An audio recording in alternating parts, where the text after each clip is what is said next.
guys, welcome back again. My name is Amit and it's code time. So we are back again with another solution video for the weekly contest 482, which was conducted today morning on 28th December.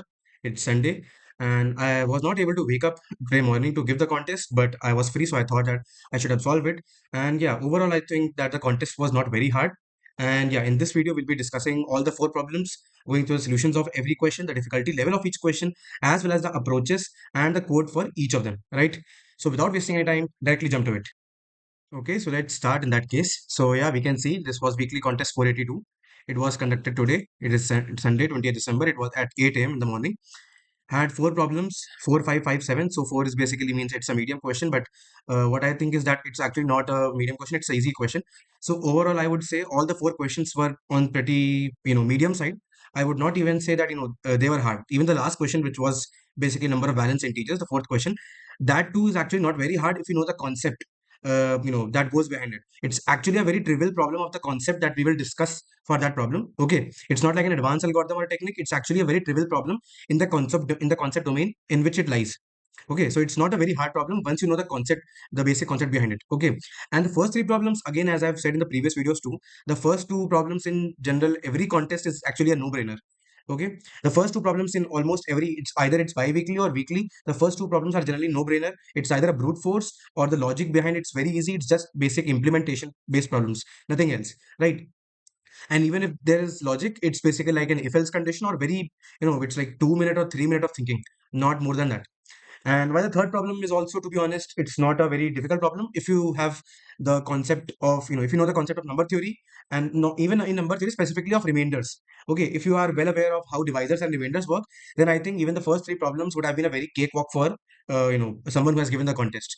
Okay, so overall, I would say that the contest lies between, somewhat between easy, medium to medium, not hard.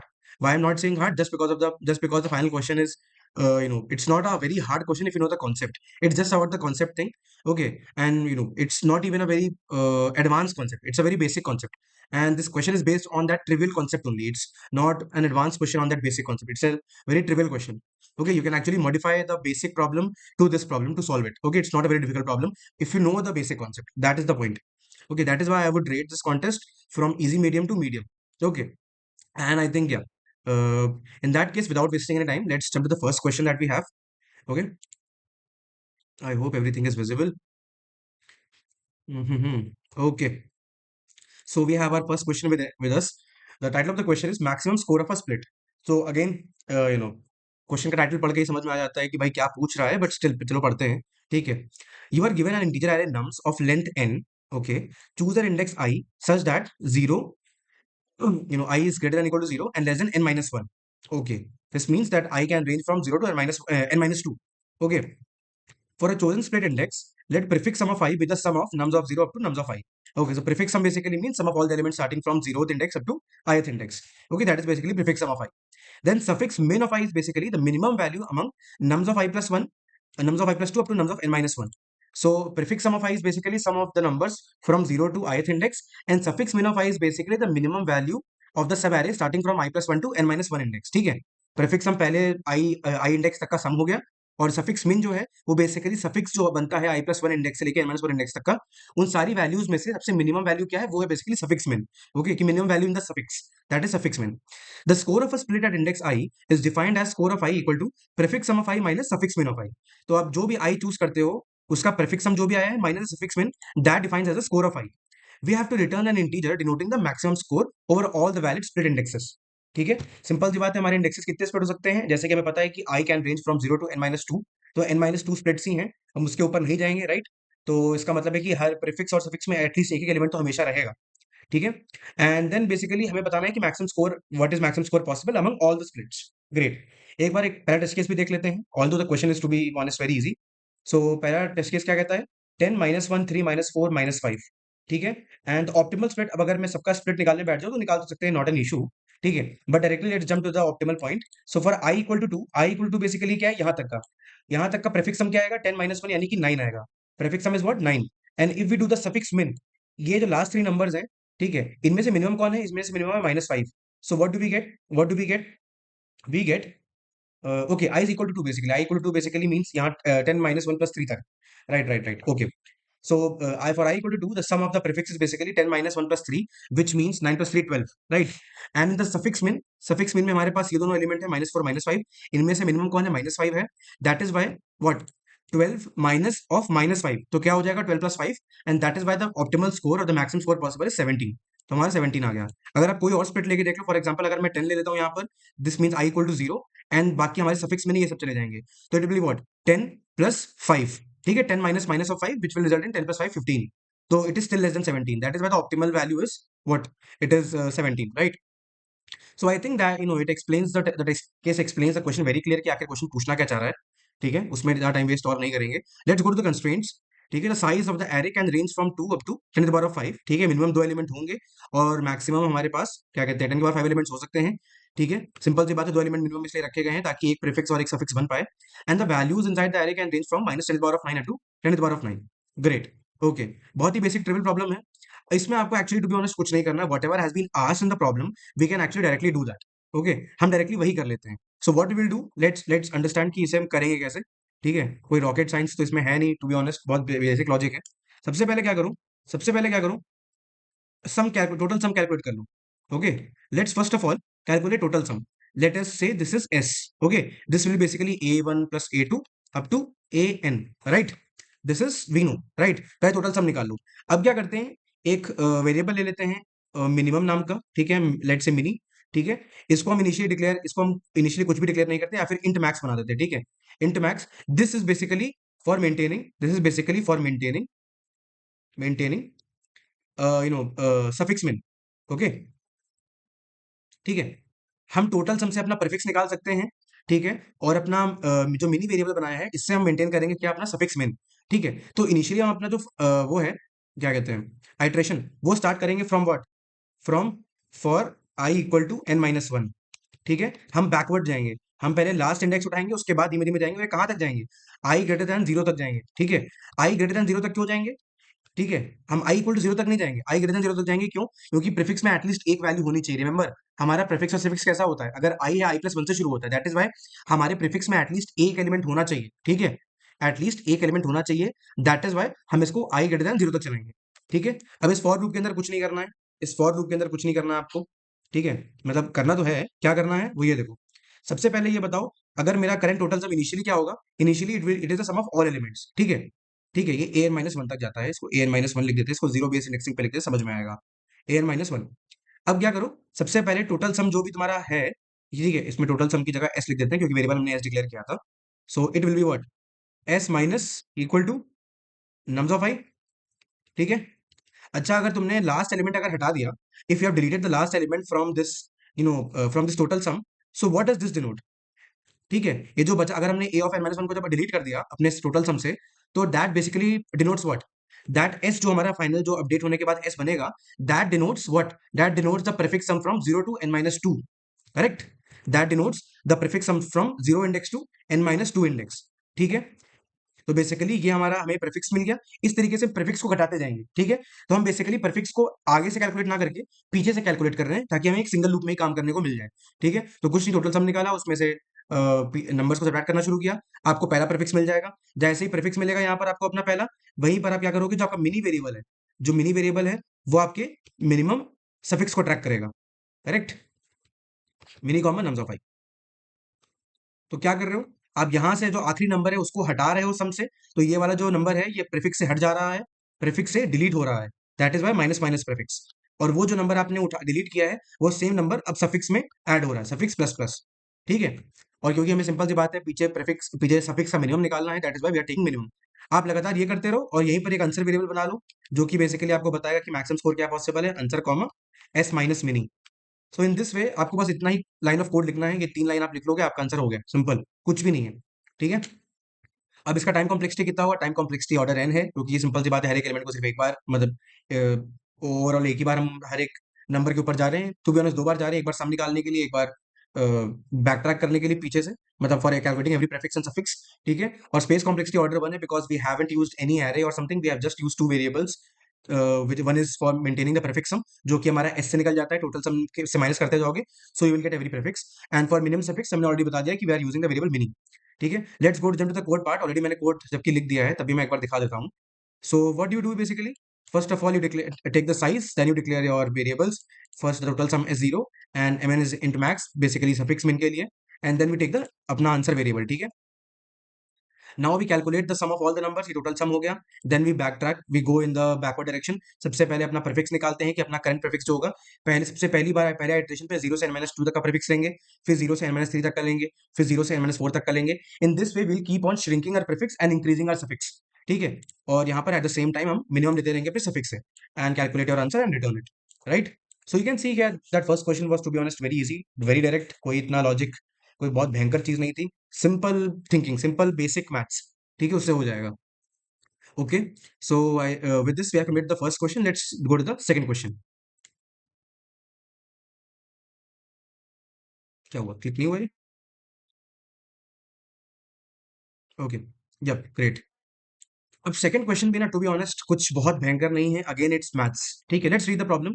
आपको अपने आप समझ में आ जाएगा. इसमें कुछ बहुत कोई एडवांस कॉन्सेप्ट नहीं लग रहा है. बेसिक मैथ्स लग रही है, जो आप to be honest six seventh या फिफ्थ फोर्थ में करते होगे. राइट, वही लग रहा है यहाँ पर. So minimum cost to acquire required items. You are given five integers, cost 1, cost 2, cost both, need 1 and need 2. Great. हमारे पास ये 5 integers given है. There are 3 types of items available. An item of type 1 cost 1 and contributes 1 unit to the type 1 requirement only. तो एक item है type 1 type का. ठीक है. अगर आप कॉस्ट 1 रुपीज खर्च करते हो, तो आपको 1 यूनिट ऑफ टाइप 1 जो प्रोडक्ट है वो मिल जाता है. ठीक है. और उससे आपका एक रिक्वायरमेंट बढ़ जाएगा. फॉर एग्जांपल, अगर मान लो ये ऐसे समझ लो थोड़ी देर के लिए, लेट्स से कि जो आपका टाइप 1 प्रोडक्ट है, दो टाइप की टॉफीज है.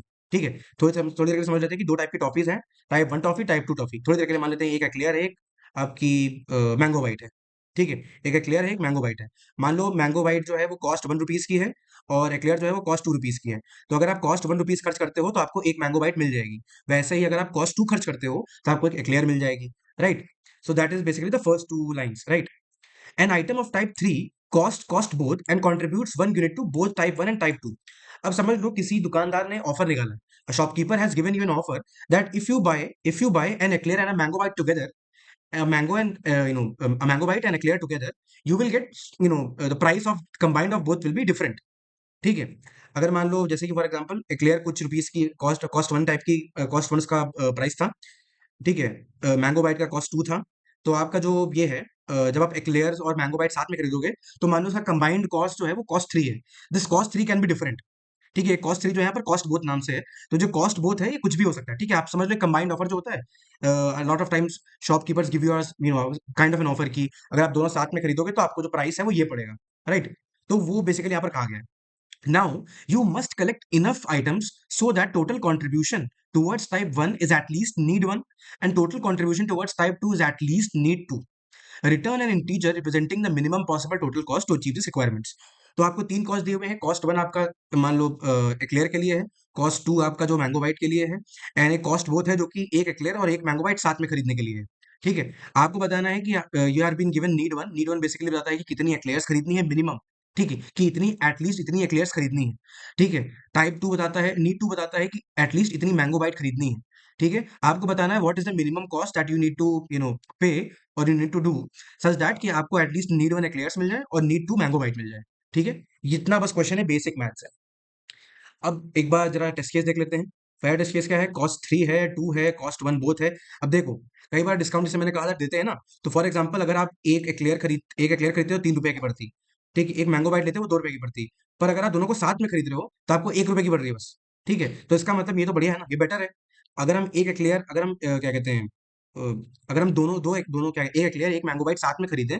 ठीक है. This is basically cost both. तो हमारा फायदा होगा. राइट. क्योंकि एक इंडिविजुअल एक्लेयर और एक इंडिविजुअल आपका मैंगो बाइट खरीदने में हमारे ज्यादा पैसे जा रहे हैं. Right. That is why it is always beneficial. What it might और मे नॉट बी. ठीक है. इस केस में क्योंकि कॉस्ट बहुत कम है, that is why it is beneficial to buy an eclair and mango bite combined. ठीक है. और हमें कितना चाहिए? Need 1 is 3, need 2 is 2.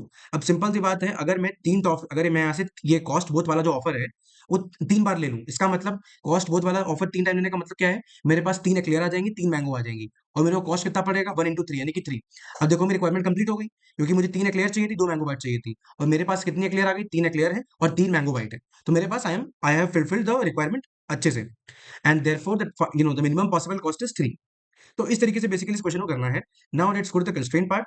Cost one, cost two, cost both can all range from 1 to 10 power of 6, ठीक है। And need one, need two will go up to 10 power of 9, 0 से 10 power 9 तक। तो एक चीज समझ लेना, because these values can be very big, that is why remember that you declare all the variables और whatever wherever the calculation you are doing, use long long, ठीक है। डायरेक्टली आप देख सकते हो कि अगर मान लो कॉस्ट वन, कॉस्ट टू 10 की पावर 6 हो और नीड वन, नीड टू 10 की पावर 9 के आसपास हो, तो simple multiplication will give you 10 की पावर 15, जो कि वे अबव है इंटीजर के रेंज से। That is why when you see इतनी बड़ी वैल्यूज का प्रोडक्ट होने वाला है, then use long long from very start, ठीक है। उससे फायदा रहेगा आपको, ठीक है। Okay, so now let's understand कि इसके पीछे लॉजिक क्या होगा, ठीक है। लॉजिक अगेन बेसिक मैथ्स की डिस्कशन है, ठीक है। Let's discuss that. तो अपना आता है question two. I hope this is visible, I don't think, yeah it is visible, great. Okay, अब है समझो हमारे पास क्या है, कॉस्ट वन है, कॉस्ट टू है और कॉस्ट बोथ है, ठीक है। अच्छा ये बताओ, what are the what is the condition, what is the scenario when it's better to buy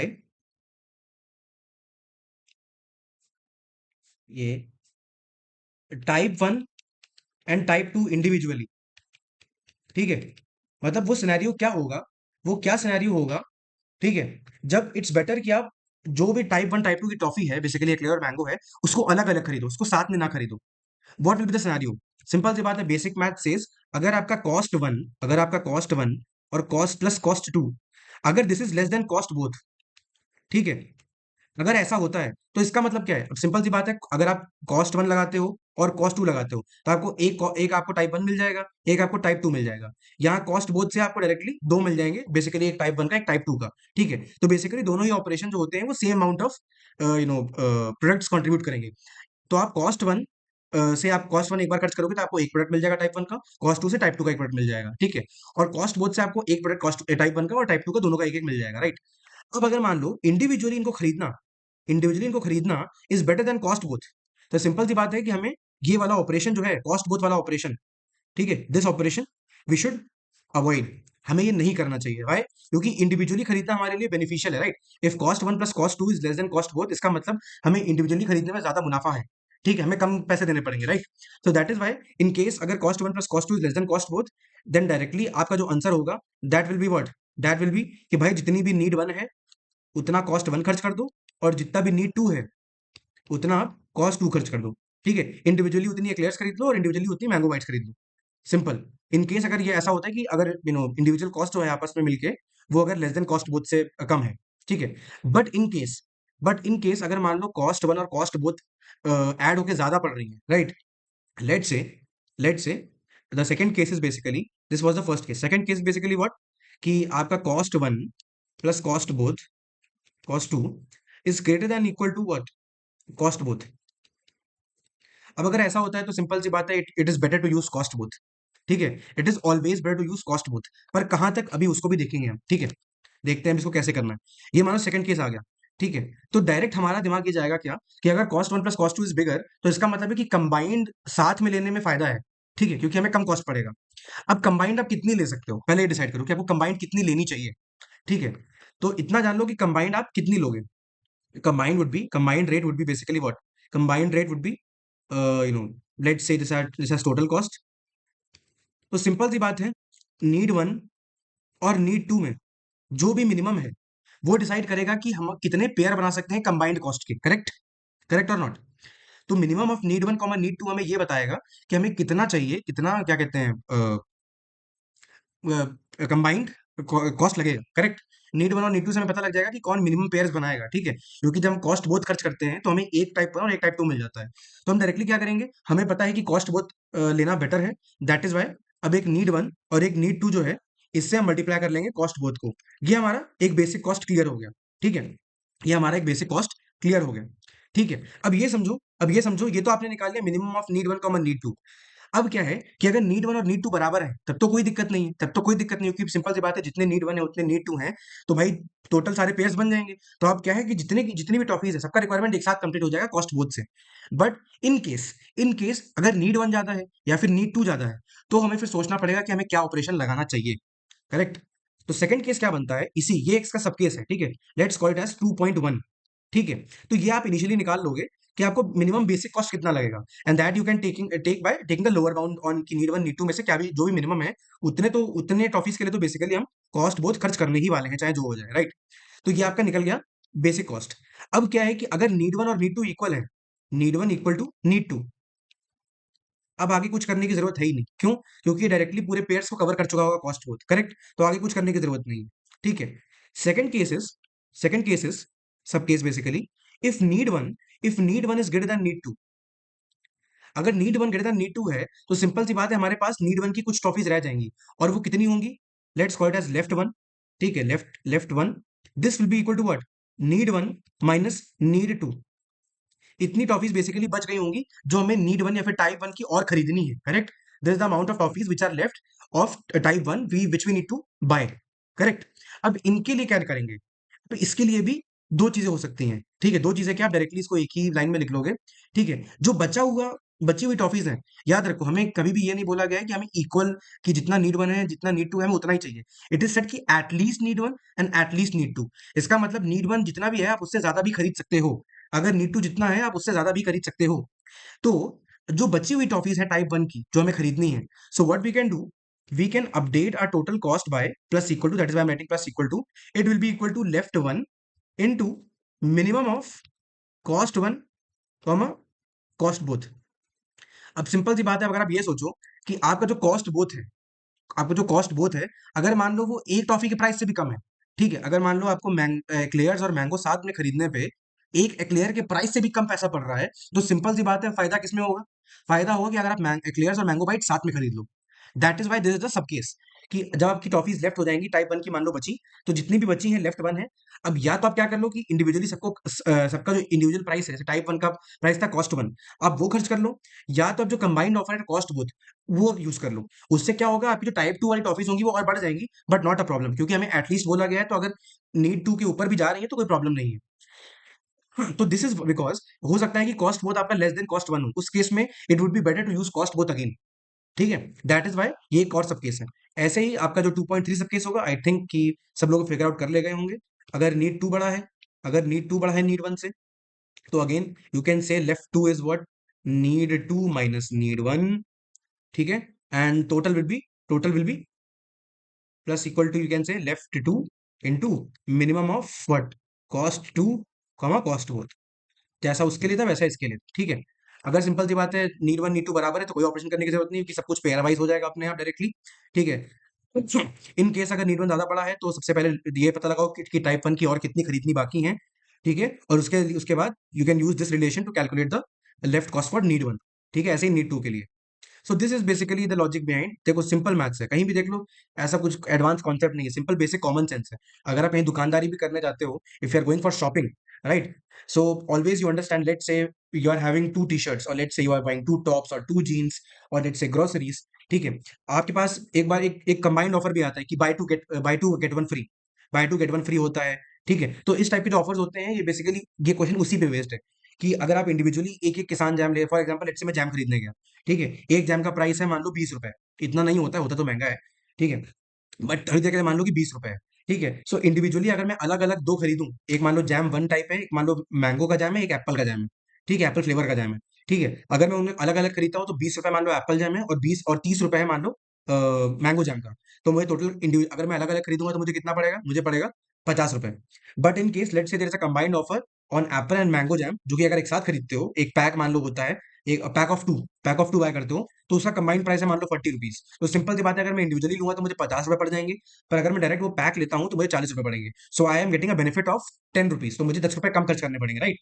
ये क्वेश्चन वही है, आपकी बेसिक कॉमन सेंस जो आप डेली लाइफ में यूज करते हो, उसी बेस क्वेश्चन है, ठीक है।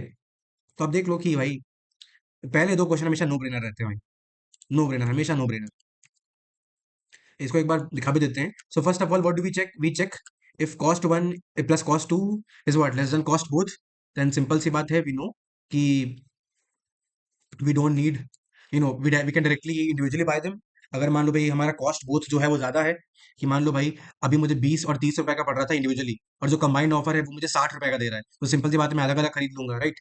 सो in that case the first case goes, if let's say if it is greater, the cost one plus cost two is bigger और equal to, in that case we will go to the else case, जहां पर हम पहले minimum अपना basic पे अपना निकाल लेंगे, एंड देन जो भी बड़ा होगा उसके हिसाब से the left over cost we will cover, and finally we will return our answer. ठीक है, the time complexity is order one, the space complexity is order one. ठीक है, सिंपल, ऑर्डर वन दोनों। So with this we complete the first two questions, now let's jump to the third question. अब third question जो है, आज पता नहीं क्या हो गया भाई, नेट डाउन है क्या? Okay, it's taking time actually. Okay, so third question to be honest was bit of bit thinking involve. ठीक है, बहुत हल्की सी थिंकिंग यहाँ पर लगेगी, but still not a very difficult question I would say. ठीक है, let's read the question. Smallest one all ones multiple, smallest all ones multiple, let's read the question. You are given a positive integer k, ठीक है, एक integer k दिया हुआ है, positive integer. ठीक है, find the smallest integer n divisible by k that consist of only the digit 1 in the decimal representation. इसका मतलब क्या है कि हमें वो स्मॉलेस्ट इंटीजर n पहले ढूंढो, वो n क्या है जो कि डिविजिबल है k से, and at the same time उसकी जितनी भी डिजिट्स हैं वो सारी की सारी 1 है। डेसिमल रिप्रेजेंटेशन का मतलब है जो आप नॉर्मल जैसे नंबर्स लिखते हो वो होता है डेसिमल रिप्रेजेंटेशन, राइट? सो उसके डेसिमल रिप्रेजेंटेशन में उसके सारे जो डिजिट्स हैं वो सब वन वन होनी चाहिए, यानी कि नंबर्स क्या हो सकते हैं, या तो वन होगा, या तो 11 होगा, या तो 111 होगा, या तो one one one one one, या तो वन 5 बार वन, 6 बार वन, 7 बार वन, लगातार सारे वन ही होने चाहिए, right? So N should be of the form कि one one one one one one one सब हो, and it should be divisible by K. आपको ऐसा स्मॉलेस्ट इंटीजर ढूंढना है। What you have to return, you have to return an integer denoting the number of digits in the decimal representation of N. ठीक है, आपको वो number N नहीं बताना है, आपको बताना है कि उस नंबर के रिप्रेजेंटेशन में कितनी डिजिट्स आएंगी। ठीक है, that is the thing that you have to tell. ठीक है, you don't have to return that number, you have to return the number of digits in that number. ठीक है, फॉर एग्जाम्पल अगर मान लो जैसे फॉर थ्री है, अगर मान लो आप थ्री पकड़ते हो, तो ट्रिपल वन एक पॉसिबल आंसर है। तो ट्रिपल वन क्या है, वन वन वन है। ठीक है, it is divisible by three, और इसमें कितने डिजिट्स है, थ्री है, तो आंसर क्या आ जाएगा, three. So have to return the number of digits in that N. ठीक है, and if no such N exist, return minus one. ठीक है, अगर ऐसा कोई भी एन एग्जिस्ट नहीं करता है तो रिटर्न माइनस वन। ग्रेट, बढ़िया। अब आते हैं टेस्ट केस पे। सो के इक्वल टू थ्री, जैसे मैंने कहा था K is three. So we know कि अगर आप नंबर्स लेना शुरू करोगे तो पहला नंबर क्या बन सकता है, वन बन सकता है। One is divisible by three ना। देन वी टेक 11 जो कि नेक्स्ट नंबर है, वन वन। ठीक है, इज 11 डिविजिबल बाय थ्री ना, नो। तो हम आगे बढ़ते हैं नेक्स्ट नंबर। नेक्स्ट नंबर क्या बन सकता है, triple one, one one one. ठीक है, triple one is divisible by three. ठीक है, क्योंकि सम ऑफ डिजिट्स थ्री आ रहा है, that is why it is divisible by three.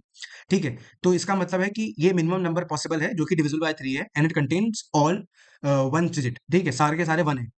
And इस ट्रिपल वन में डिजिट्स कितनी है, the number of digits is three, that is why the answer is three.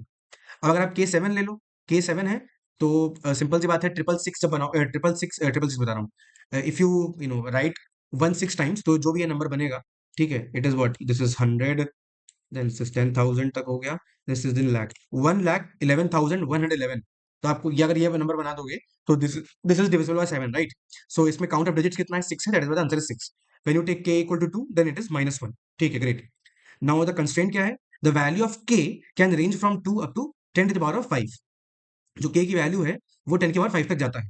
ठीक है, ग्रेट। अब आप पहला काम क्या कर सकते हो, ठीक है, सबसे पहला काम तो ये डिसाइड करना है। ठीक है, के पे बाद फोकस करेंगे, पहले ये समझो कि एक नई अप्रोच क्या होगी। नई अप्रोच सिंपल से ये कहती है कि भाई सारे नंबर्स बना बना के देख लो। ठीक है, सारे नंबर्स को बना बना के देख लो, और बनाने का मतलब ये है इंटेलिजेंट वे में बनाओ। ये नहीं कि एक एक नंबर करके तुम देखो, बहुत ब्रूट फोर्स अप्रोच तो ये है कि भाई तुम सिंपल लूप चला देते हो। ठीक है, और हमें नहीं पता ये लूप कहाँ पर एंड होगा, क्योंकि हमें तो भाई वो नंबर फाइंड करना है और फिर उसके डिजिट्स फाइंड करने हैं कितने हैं, तो हमें नहीं पता वो कहाँ तक जा सकता है। वो बहुत ये के क्या है, 10 की पावर फाइव है। ठीक है, हो सकता है कि जो हमारा फाइनल नंबर आए जो एन बने, उसमें मान लो 15 डिजिट है।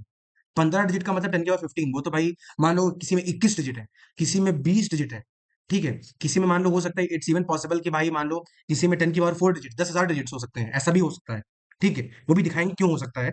ठीक है, तो वो तो भाई बिल्कुल भी बकवास अप्रोच है, वो तो बिल्कुल काम भी नहीं करनी है, that is to be honest बहुत ही बेकार अप्रोच। ठीक है, सेकंड अप्रोच इज क्या, आपकी इंटेलिजेंटली नंबर्स को बनाओ। पहला नंबर आपका क्या है, वन है, नेक्स्ट नंबर आपका 11 है, तो आप हर बार क्या कर रहे हो, इंटू 10 प्लस वन कर रहे हो ना पिछले नंबर को।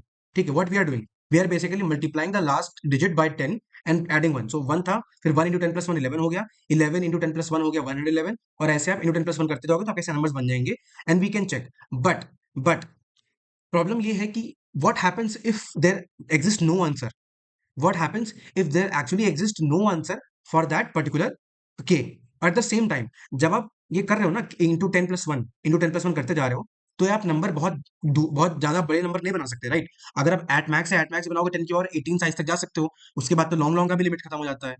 तो इन दैट केस कि आप नंबर्स डायरेक्टली नहीं बना सकते हो, आपको कोई और तरीका निकालना पड़ेगा टू फाइंड द रिमाइंडर्स कि भाई ये डिविजिबिलिटी टेस्ट जो है वो टेस्ट करने के लिए हम कैसे करें। सिंपल सी बात है, हर एक नंबर का डिविजिबिलिटी टेस्ट आप नहीं लिख सकते।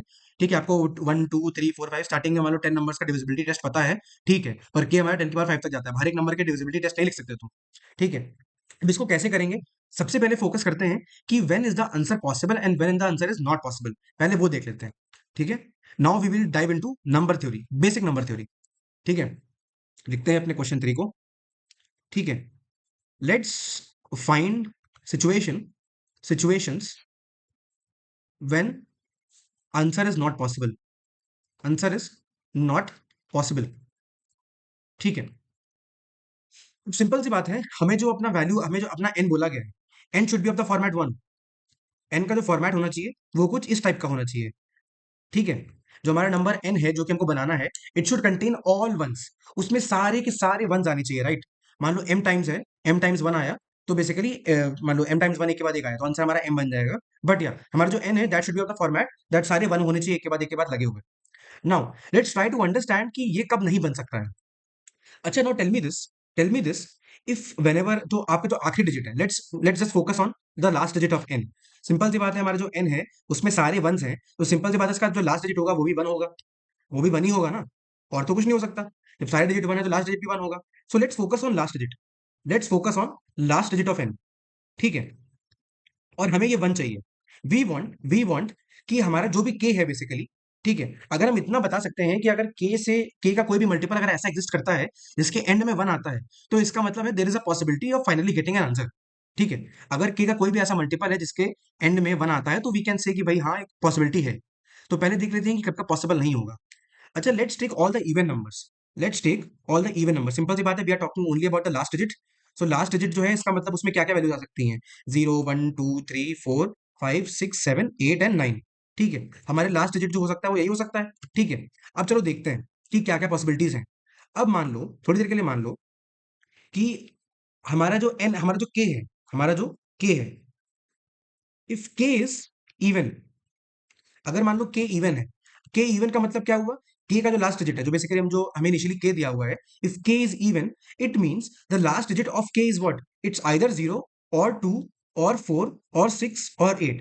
के even means last digit is 0 2 4 6 और 8। अब मुझे ये बताओ, अब मुझे ये बताओ, मुझे बस बेसिकली बस इतना चेक करना है कि एन का लास्ट डिजिट 1 बन सकता है कि नहीं बन सकता है। अगर मान लो मैं के बेसिकली जो हमारा एन है वो क्या है, N is multiple of K, N is what, N is multiple of K. ठीक है, इसका मतलब आप के में कुछ मल्टीप्लाई करोगे such that you can get an, correct. Divisibility का मतलब तो यही है ना, एन इज मल्टीपल ऑफ के का मतलब क्या होगा कि के में कुछ मल्टीप्लाई करोगे such that you will get your N, correct. Now we know that the K last digit of K is 0 2 4 6 8, इसका मतलब के इवन है। Now tell me, is it possible कि ये 0 2 4 6 8 में मैं कुछ भी मल्टीप्लाई कर दूं सच दैट जो मेरा जो रिजल्टिंग वैल्यू है उसके 1 डिजिट पे 1 हो, कैसा हो सकता है। आप जीरो से कुछ भी मल्टीप्लाई करोगे, जीरो से कुछ भी मल्टीप्लाई करोगे, ठीक है, zero multiplied by anything will always give you zero. तो इसका मतलब अगर कोई भी नंबर आपका के ऐसा है जिसका लास्ट डिजिट 0 है, तो सिंपल सी बात है वो कभी भी आपका एन बना ही नहीं सकता, वो कभी भी ऐसा नंबर बना ही नहीं सकता जिसके एंड में 1 आता हो, राइट। तो इसका मतलब 1 तो 0 तो कैंसिल है, इसका मतलब कोई भी नंबर ऐसा है, अगर कोई भी के ऐसा है जिसके एंड में 0 है, ठीक है, तो दैट इज नॉट पॉसिबल, वो कभी भी हमें आंसर नहीं दे पाएगा, right. Eight the same time अगर हम 2 को लेते हैं, अब 2 को सिंपल सी बात है जब आप मल्टीप्लाई करोगे, तो anything multiplied by 2 gives you what, always gives you an even number. हमारा जो 1 है वो क्या है, ऑड डिजिट है। क्या हम कभी भी इवन डिजिट से ऑड डिजिट पे ला सकते हैं अपने नंबर्स को, नहीं ला सकते हैं। अगर आपका आखिरी डिजिट डिजिट जो है वो नंबर का वो इवन है, देन इट्स नेवर पॉसिबल कि हम कुछ भी मल्टीप्लाई कर लें, the last digit of the resulting number can never be odd. Understand this, understand this. if you multiply, if you multiply a number with with an even digit at one's place, ठीक है, even digit at one's place, remember what I'm saying, if you multiply a number with an even digit at one's place to any other number, to any other number, वो कोई भी number हो, the resulting value is always even, or or ends with even digit। ठीक है, simple से कहने का मतलब क्या है, कि किसी भी इवन नंबर को किसी भी नंबर से मल्टीप्लाई करते हो, whenever an even number is multiplied with any other number, वो चाहे इवन हो वो चाहे ऑड हो, पर जो हमारा पहला नंबर है वो अगर इवन है, तो जो फाइनल प्रोडक्ट आएगा हमारा, that will also be even. और हमारा अगर फाइनल रिजल्ट इवन आएगा तो इसका मतलब है कि उसके जो लास्ट प्लेस में डिजिट्स होंगे वो 0 2 4 6 8 ही होंगे। इसका मतलब इफ योर के इज इवन, अगर आपका के इवन है, meaning the last digit of K is 0 2 4 6 8, any of them, तब आप कभी भी वन नहीं बना सकते अपने वन लास्ट पोजीशन पे। ठीक है, आप कभी भी वन ला ही नहीं सकते। इससे हम क्या कर सकते हैं, डायरेक्टली कट ऑफ कर सकते हैं आधे नंबर्स, कि आधे जितने भी नंबर्स आएंगे, जो भी के, जब भी के इवन होगा, के इवन के लिए आंसर कभी एग्जिस्ट कर ही नहीं सकता। तो that is the first observation, that is the first observation, K is even, no answer possible. Simple सी बात है, हमको अपने एन में सारे वन चाहिए, और हमने इसीलिए लास्ट डिजिट को उठाया। लास्ट डिजिट वन होनी चाहिए, सिंपल सी बात है, सारी डिजिट्स वन है, लास्ट डिजिट भी वन होनी चाहिए। ठीक है, तो सिंपल सी बात है, अगर मुझे के का कोई भी ऐसा मल्टीपल मिल सकता है जिसके लास्ट में वन आता हो, then I have the possibility कि शायद भाई मुझे ये क्या कहते हैं, एक one one one one one type का एक नंबर दे सके। बट जो इवन नंबर्स होते हैं उनको कभी भी किसी भी नंबर से मल्टीप्लाई करोगे तो जो फाइनल प्रोडक्ट आता है वो भी इवन होता है। इवन नंबर का मतलब है कि उसके एंड में 0 2 4 6 8 आएगा। इसका मतलब कि हम वन डिजिट पे कभी भी वन ला ही नहीं सकते। ठीक है, सारी की सारी इवन डिजिट होंगी। इसका मतलब अगर आपका के इवन है ना, तो आपका जो फाइनल प्रोडक्ट आएगा जो एन है, आप कभी भी एन ऐसा बना ही नहीं सकते जिसमें सारे वन हो। That is why for K even there is no answer. तो हमारे पास बचे कौन से नंबर, हमारे पास बचे, हम इनको कैंसिल कर देते हैं, 0 कट गया, 2 कट गया, 4 कट गया, 6 कट गया, 8 कट गया। हमारे पास बचे 1 3 5 7 और 9। ठीक है, चलो वन को छोड़ देते हैं, वन को इसलिए छोड़ देते हैं कि वन तो सबका डिवाइजर होता है, राइट। वन तो सबका डिवाइजर है, one is the ultimate God, one सबको डिवाइड कर देता है। तो वन के लिए चेक करने का मतलब नहीं है। थ्री के लिए भी हमने देख लिया कि ट्रिपल वन पॉसिबल है। थ्री में क्या होता है, अगर आप कभी भी थ्री का कोई ऐसा मल्टीपल हो, जैसे सेवन से मल्टीप्लाई करो, अगर कोई भी नंबर जो है वो मान लो थ्री से एंड हो रहा है, और आप उस नंबर को सेवन या सेवन किसी भी number that ends with seven से मल्टीप्लाई करोगे, then you will always get a one in the ones place. ठीक है, any number that ends with three, if you multiply it with another number that ends with seven, then the final number that you will get will always have a one at ones place. इसका मतलब three के लिए possibility है, one के लिए तो पक्का ही है क्योंकि वो तो अल्टीमेट गॉड है। ठीक है, थ्री के लिए भी पॉसिबिलिटी है। सेवन के लिए भी ऐसे हो सकता है, जैसे 1 into 3, जैसे 3 into 7 किया, वैसे 7 into 3 भी तो कर सकते हैं, कि any number that ends with 7 multiplied by any number that ends with 3 will give you a number that ends with 1। Simple सी बात है, तो सेवन के लिए भी पॉसिबिलिटी है। नाइन के लिए भी कर सकते हो, सिंपल सी बात है। नाइन में क्या है, नाइन को नाइन टाइम्स मल्टीप्लाई करोगे तो 81 आता है, 81 के एंड में वन आता है।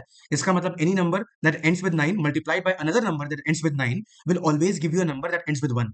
ये होता है बेसिक नंबर थ्योरी और रिमाइंडर के कॉन्सेप्ट जो आप उठाते हो, कि डिजिट वाइज आप देख रहे हो। Any number that ends with 9, if it is multiplied by another number that ends with 9, the resulting product will always have a ones at the end। उसके वंस प्लेस पे हमेशा एक वन होगा। ठीक है, तो 1 3 9 इसका मतलब क्या है, कि अगर 1 3 7 और 9 अगर आते हैं तो उस केस में आंसर पॉसिबल है। व्हाट अबाउट 5, 5 का क्या होता है। अच्छा ये बताओ, 5 के जितने भी मल्टीपल होते हैं वो किस फॉर्म के होते हैं। Any number that is divisible by 5, उसके एंड में या तो 5 होता है या तो 0 होता है, करेक्ट। ठीक है, simple divisibility rule class 3 class 4 का। ठीक है, any number is divisible by 5 only when only you know when the ending digit is either 0 और इट्स 5, करेक्ट। तो इसका मतलब क्या, अगर कोई भी नंबर इज डिविजिबल बाय 5, अगर आपको जो के दिया हुआ है इट इज डिविजिबल बाय 5, ठीक है, अगर इट इज डिविजिबल बाय 5 इसका मतलब क्या हुआ, के एंड्स विद, इसका मतलब क्या हुआ, के एंड्स विद 0 और 5। ठीक है, जो हमारा के जो भी हमें नंबर दिया जाएगा उसके एंड का, उसका जो वंस प्लेस है, यूनिट्स प्लेस है, उस पे या तो 0 होगा तो 5 होगा, तभी वो के से डिविजिबल 5 होगा। अब ये बताओ, if any number that ends with 5, क्या कभी भी उसमें कुछ भी ऐसा मल्टीप्लाई कर सकते हैं कि हमारा जो फाइनल नंबर आए उसके एंड, उसके यूनिट्स प्लेस पे 1 आए। ऐसा कभी हो सकता है, ऐसा कभी नहीं हो सकता। क्यों, अगेन वही थिंग है, 0 से कुछ भी मल्टीप्लाई करोगे तो एंड में 0 ही आएगा। ठीक है, कोई भी नंबर अगर मान लो आपका के ऐसा है जो कि 5 से डिविजिबल है, तो उसके एंड में मान लो 0 है थोड़ी देर के लिए। अब आप कोई भी नंबर उठा के मल्टीप्लाई कर दो, आपके यूनिट प्लेस में हमेशा 0 आएगा, और हमें तो 1 चाहिए था भाई। इसका मतलब ये तो पॉसिबल नहीं है। अब मान लो आपका जो के है वो डिविजिबल बाय 5 है, ठीक है, और इसके एंड में 5 आता है, जैसे 15 हो, 25 हो, 35 हो, 105 हो, 255 हो, 4555 हो, कुछ भी हो, एंड में 5 हो। ठीक है, अगर आप उसको मल्टीप्लाई करोगे, उससे कुछ भी मल्टीप्लाई करोगे, तो जब भी आप किसी इवन नंबर से मल्टीप्लाई करोगे तो यूनिट प्लेस पे 0 आ जाएगा। अगर आप किसी ऑड नंबर से मल्टीप्लाई करोगे तो यूनिट प्लेस पे 5 आ जाएगा। ठीक है, इसका मतलब 5 की साइकिल जो होती है वो 0 5 0 5 में चलती रहती है। इसका मतलब हम 5, अगर कोई भी नंबर 5 से एंड होता है, we can never convert it to a number that has 1 at the unit place. हम कभी भी नहीं कर सकते। अगर कोई नंबर 5 से एंड हो रहा है तो उसका मल्टीपल जो है वो हमेशा 5 या 0 से ही एंड होगा। वो और किसी भी डिजिट से एंड नहीं हो सकता। ठीक है, दैट इज वाई अगर के इज डिविजिबल 5 तब भी कोई आंसर नहीं हो सकता। ठीक है, तो हमारे ये दो केस कवर हो गए when the answer is not possible. So अगर हमारा जो के है इट इज आइदर इवन और it is divisible by 5, we will not have an answer. हमारे पास कभी भी आंसर एग्जिस्ट नहीं कर सकता। अब हम आते हैं अपने फाइनल केसेस पे, जो कि बेसिकली है कि अगर हमारा जो नंबर है दैट विल बेसिकली कंटेन 1, 3, 7 और 9 in the case last place. ठीक है, सिंपल सी बात है, एक तरीके से हमने इन्हीं नंबर्स को हटा लिया है। ठीक है, अब इन नंबर्स के लिए बेसिकली चेक करना है वो नंबर जिनके यूनिट प्लेस पे 1, 3, 7 या 9 आता है। ठीक है, इनके लिए क्या करना है? अच्छा, के हमारा क्या था? के हमारा था 10 की पावर 5 तक। करेक्ट, 10 की पावर 5 तक था। इसका मतलब के जो रिमाइंडर्स होंगे, अगर हम किसी भी नंबर को डिवाइड करें के से, ठीक है, तो उसके रिमाइंडर्स कहां से कहां तक जाएंगे? 0 से k-1। Correct, simple basic number theory. ठीक है, if you divide number by K, the range of remainders goes from what? 0 to k-1। ठीक है, अच्छा, इसमें जीरो का मतलब क्या होता है? अगर रिमाइंडर जीरो आता है उसका मतलब है कि हमारा जो नंबर है वो डिविजिबल बाय व्हाट है? डिविजिबल बाय के है। करेक्ट, हमारा वो नंबर डिविजिबल बाय के है। तो हम यही करेंगे, सिंपल कुछ नहीं करेंगे।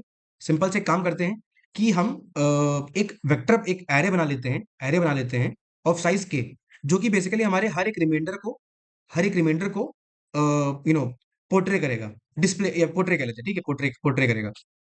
ठीक है, so every index in this array basically denotes a remainder which we get after dividing by K. ठीक है, तो A R R of zero जो होता है वो basically corresponds to zero remainder, and A R R of two means remainder two. ठीक है, इस तरीके से हमारे पास एक एरे है और इसका टाइप रख लेते हैं Boolean. This is of type Boolean. ठीक है, अब एक बात समझो, जब तुम किसी भी नंबर को मल्टीप्लाई करते हो, ठीक है, अगर तुम मान लो you have a number that let's say कि भाई आप उसमें सक्सेसफुली मल्टीप्लाई करते जा रहे हो, फिर उस नंबर के बारे में कुछ निकाल, जैसे उसकी डिविजिबिलिटी निकाल रहे हो। डिविजिबिलिटी निकालते कैसे हो वो पहले समझाता हूँ। ठीक है, हमें बेसिकली नंबर किस टाइप के जनरेट करने हैं? 1, 11, 111 और ऐसे करके करते करते निकालोगे। ठीक है, so now what I will do to test my divisibility, with K, what I will do कि इनिशियली मैं डी इक्वल टू 1 से स्टार्ट करूंगा। मान लो ये मेरा रिमाइंडर को डिनोट करता है। Let's say D is equal to 1। D D will denote my remainder at any point. ठीक है, सिंपल सी बात है। अगर आपका के मान लो 1 है, के 1 होगा, सिंपल सी बात है, डी 1 पे आप स्टॉप कर जाओगे। एंड यू नो कि भाई के इक्वल टू 1 के लिए 1 ही आंसर होता है, राइट? क्योंकि के इक्वल टू 1 के लिए तो smallest possible number is 1 itself, और उसमें एक डिजिट होता है, तो 1 इज द आंसर। ठीक है, लेट्स से के इज समथिंग लाइक 7। के इज लेट्स से 7, के 7 है। ठीक है, तो इनिशियली मेरा डी 1 है, ग्रेट। तो मेरा नेक्स्ट नंबर क्या होगा? Next number will be what? It will be D into 10 plus 1। Correct, ये हमने फॉर्मूला पहले डिस्कस किया था। बट बट यहां पर हम इतना नहीं करेंगे, यहां पर हम इसके आगे मॉडुलस के भी लगा देंगे। तो इससे क्या होगा ना, जो हमारी डी की वैल्यू है that will always range in 0 to k-1। Correct और नॉट? करेक्ट और नॉट? सिंपल सी बात है, जब हम डी इंटू 10 प्लस 1 कर रहे हैं, उसके बाद हम के से मॉडुलस कर दे रहे हैं, तो क्या हो जाएगा? तुरंत हमारा जो बेसिकली जो नंबर है, जो डी की वैल्यू है, that will always align in the range, D will B constraint with in the range 0 to k-1।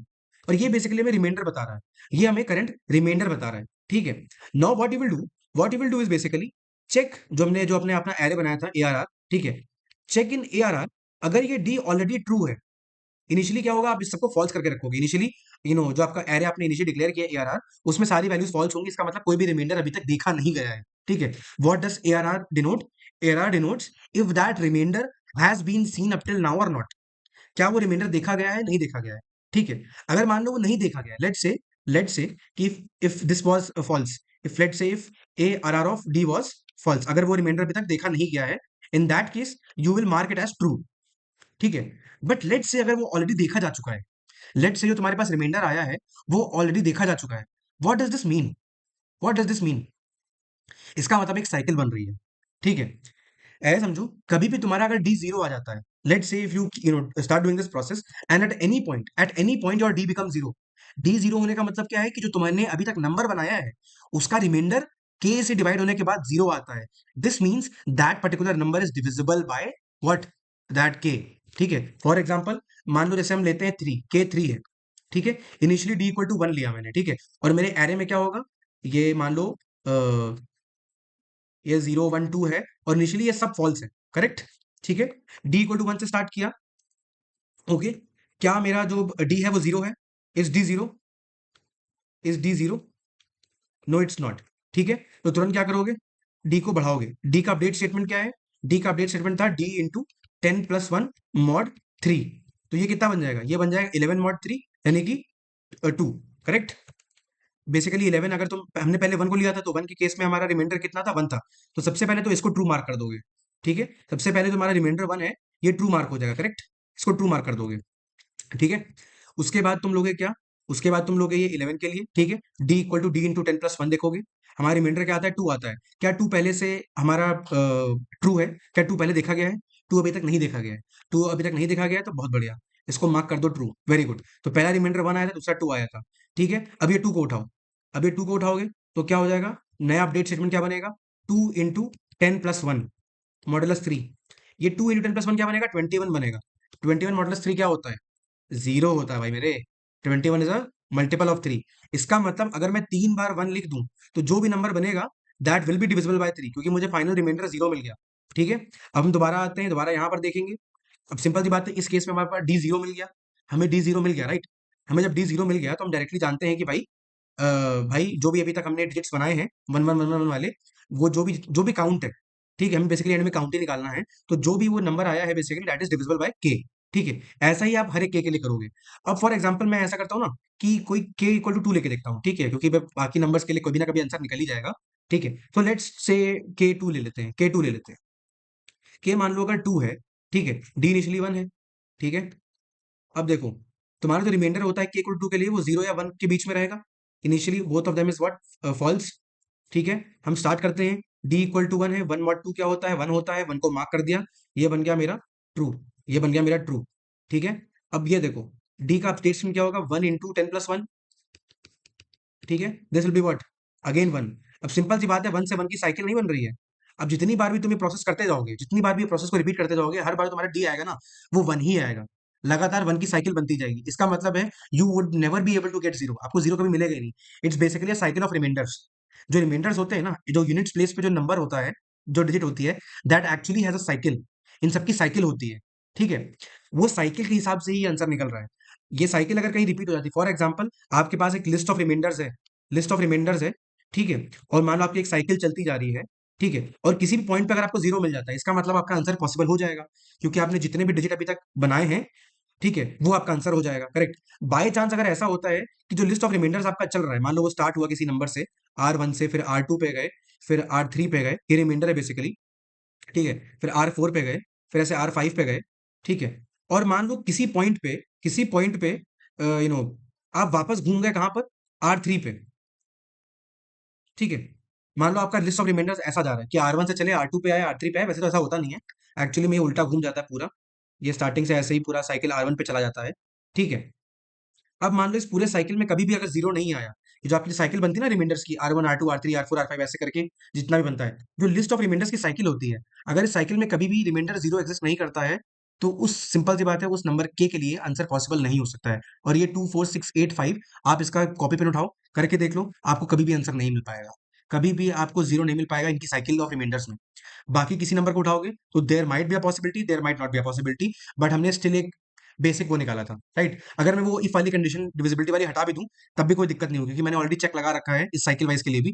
But just to shorten down my work, कि मैं आधे टेस्ट केसेस को ऐसे ही हटा दूं, जो भी इवन टेस्ट केसेस है या फिर 5 से एंडिंग टेस्ट केस उनको पहले हटा दूं। दैट इज वाई मैंने उस कंडीशन को भी अलग से लिख दिया। अगर मैं ना लिखूं तो डायरेक्टली इस लॉजिक से भी सारे नंबर्स टेस्ट हो सकते हैं। Understand? If when you are forming the numbers in the format of 111 111 111, so basically what you do is you maintain remainders. ठीक है, यू मेंटेन रिमाइंडर्स। और याद रखना, डिविजिबिलिटी टेस्ट ऐसे किया जाता है व्हेन यू हैव नंबर्स, बड़े नंबर्स है जिनके लिए आप डिविजिबिलिटी रूल डायरेक्टली निकाल नहीं सकते।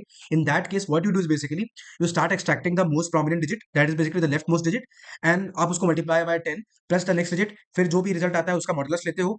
देन इफ इट इज 0, तो सिंपल सी बात है, वहां तक का जो नंबर बना है वो डिविजिबल है के से, जो भी आपने नंबर लिया, right. To check if the number is divisible by K और नॉट, आप ये एंड तक करते हो। और एंड में अगर आपका रिमाइंडर 0 आता है, this means that the complete number is divisible by के। हमारे केस में हमें डायरेक्टली वो स्टेप चाहिए जहां पर रिमाइंडर 0 आ जाता है, क्योंकि जहां पर भी रिमाइंडर 0 आता है, वी डायरेक्टली नो कि this is the first number और this is the smallest number that is divisible by K, and उसमें सारे वंस हैं। ठीक है, क्योंकि हमारा लॉजिक ऐसा लिखा गया, right. So this basically a cycle of remainders. Cycle of remainders में अगर आपका जीरो कहीं भी है तो you will have an answer, आपके पास हमेशा एक आंसर एग्जिस्ट करेगा। If your cycle of remainders does not have zero, इसका मतलब आप कभी भी आंसर निकाल ही नहीं सकते, चाहे जितनी बार मल्टीप्लाई कर लो, चाहे जितना बड़ा नंबर बनाओ, चाहे जितना छोटा नंबर बना लो, कोई फर्क नहीं पड़ता। And that is basically the logic. And इसका टाइम कॉम्प्लेक्सिटी कितना होगा? टाइम कॉम्प्लेक्सिटी ऐसे होगा, सिंपल सी बात है, मैं अगर मैं 137 की 9 की अगर निकाल भी लूं, if a number ends with 1, let say अगर कोई नंबर 1 से एंड होता है, ठीक है, तो यू बेसिकली अगर आप 3 से रिमाइंडर निकालोगे तो 2, तो सिंपल सी बात है, यू कैन सी कि सिंपल सी बात है, in the worst case we will be basically covering every remainder, correct? ठीक है, हमारा वर्स्ट केस क्या है? Worst case is basically covering every remainder, right? Covering every remainder from 1 to k-1, ठीक है। हम सारे के सारे 1 से k-1 तक ले लेंगे और हमको जीरो कहीं भी नहीं मिलेगा, क्योंकि जहां पर हमको रिमाइंडर जीरो मिल गया वहां पर हमें अपना आंसर मिल गया। बट लेट्स से इन द वर्स्ट केस क्या होगा कि 1 से लेके k-1 तक के सारे जितने भी रिमाइंडर्स हमने चेक कर लिए, और उसके बाद क्या होगा, सिंपल सी बात है, रिपीटेशन हो जाएगा, राइट? सिंपल सी बात है, if the answer does not exist तो कोई रिमाइंडर फिर से रिपीट हो जाएगा, जैसे ही वो रिपीट हो जाएगा हमारी साइकिल बन जाएगी। साइकिल बनेगी, वहीं पर हम जान जाएंगे कि भाई हमारा जीरो कभी आ ही नहीं सकता इस पूरे लूप में, and we can break at that point of time. So time complexity of this approach will be what? It will be order k, and space complexity is also order k। ठीक है, time complexity क्योंकि हम एक reminder को check करेंगे, ठीक है, कि जो जो यूनिकली एग्जिस्ट कर रहा है, और हमने एक एरे भी बनाया है जस्ट टू चेक कि वो ऑलरेडी हमने वो रिमाइंडर को एनकाउंटर किया है कि नहीं किया है। Let's try to go through the code, तो ज्यादा समझ में आएगा, ठीक है। So what do? We first of all check if k is even or k is divisible by 5. We directly return what? We directly return 0, क्योंकि simple सी बात है, directly return -1, आंसर एग्जिस्ट नहीं करेगा। Then what do? For any other numbers जो कि 1, 3, 7 या 9 से एंड होते हैं, उनके लिए हम एक रिमाइंडर एरे बनाते हैं, ठीक है। This represents remainder from 0 to k-1। Initial digit 1 है हमारी, d इक्वल टू 1 से स्टार्ट करते हैं हम, ठीक है। And initial count of digits is what? It is also 1, ठीक है। उसके बाद we start our loop while true। So if d is 0 at any point of time, this means कि whatever number we have formed till now is divisible by k, तो हम directly उसका count of digits return कर देंगे, क्योंकि हमें and में क्या बताना है? We have to return the count of digits, right? The number of digits, that is why, ठीक है। And in case rem of D is true, so rem of D basically means if that D और if that remainder has already been encountered once previously, तो इसका मतलब है cycle बन चुकी है और हमें जीरो अभी तक मिला नहीं है कहीं, तो इसका मतलब है साइकिल रिपीट होती रहेगी और हमें जीरो कभी नहीं मिलेगा। तो हमें डायरेक्टली इन्फिनिटी लूप चलाने से बेटर है कि भाई ब्रेक कर दो, ठीक है। सिंपल सी बात है, साइकिल से बाहर निकल नहीं पाएंगे, answer can not be found. In that case by default हमारा लिखा हुआ return -1। In case we find answer, will directly return it. In case a digit repeats, then we'll just break, this means कि भाई simple सी बात है, वो remainder repeat हुआ है, return -1। Else if let's say if it has not been repeated, अगर वो रिमाइंडर रिपीट नहीं हुआ है, then we'll mark it true कि अच्छा पहले नहीं आया था लेकिन अभी आ गया है, and then we will update our D. और डी अपडेट कैसे होगा? डी इंटू 10+1, जो हमारा जो फॉर्मेट है वो नंबर का क्या है, 1 इंटू 10+1 से बढ़ रहा है, राइट? 1 फिर 11 फिर 111 फिर 1111।